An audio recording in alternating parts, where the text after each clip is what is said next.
సినీ రాజకీయ అతిథుల సమ్మేళనంతో తెలుగు సినిమా వేదిక ఉగాది సినీ నంది పురస్కారాలు 23వ చిత్ర యూనిట్ ప్రత్యేకంగా సత్కరించిన దత్తాత్రేయ మురళీమోహన్. తెలుగు సినిమా వేదిక ప్రతి ఏడాది నిర్వహించే ఉగాది నంది పురస్కారాలు ఈ ఏడాది కూడా అంగరంగ వైభవంగా జరిగాయి.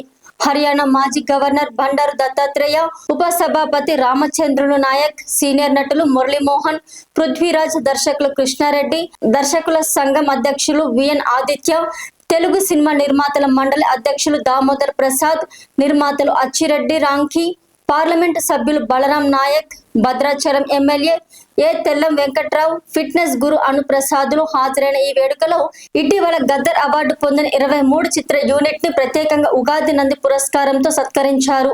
ఇదే వేడుకల్లో కోర్ట్, దండోరా, బందీ, ఆదిపర్వం, సీతాపయనం కృష్ణతో వంటి చిత్రాలతో ప్రతిభ కనబరిచిన ఆదిత్యవం, జెమిని సురేష్, శుభోదయం సుబ్బారావు, సంజయ్ మేగోటి, రఘు, రోజా భారతిలతో పాటు సామాజిక రంగానికి చెందిన విజయలక్ష్మి నర్సింగ్ గౌడ్ లను ఉగాది నంది పురస్కారంతో సత్కరించారు. హర్యానా మాజీ గవర్నర్ బండారు దత్తాత్రేయ మాట్లాడుతూ ఇలాంటి కార్యక్రమాలు సినీ కళలను ప్రోత్సాహంగా నిలుస్తున్నాయని, మాజీ పార్లమెంటు సభ్యులు రాయపాటి సాంబశివరావు గారి మనవడు 23వ చిత్రంతో అరంగేట్రం చేయడం సంతోషదాయకమని పేర్కొన్నారు.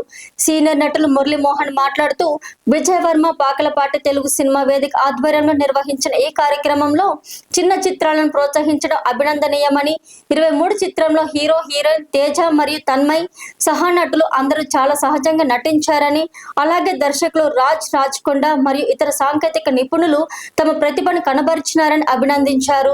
సినీ రంగానికి విశేష సేవలు అందిస్తున్న జేవి మోహన్ గౌడ్ కి సినీ సాఫల్యత పురస్కారాన్ని అందజేశారు. రామచంద్రులు నాయక్, బలరాం నాయక్, తెల్లం వెంకట్రావు, కృష్ణారెడ్డి, విఎన్ ఆదిత్య, దామోదర్ ప్రసాద్, అచ్చిరెడ్డి రాంకి, ఆర్బి అంకం, అనుప్రసాద్, ఆదిత్య బొమ్మలు ఈ కార్యక్రమాన్ని మహోన్నతంగా నిర్వహించిన విజయవర్మ, మిమిక్రీ రమేష్ లను అభినందించారు. విజయ మాధవి అకాడమీ ఆధ్వర్యంలో నిర్వహించిన సాంస్కృతిక కార్యక్రమాలు ఈ వేడుకలో ప్రత్యేక ఆకర్షణగా నిలిచాయి.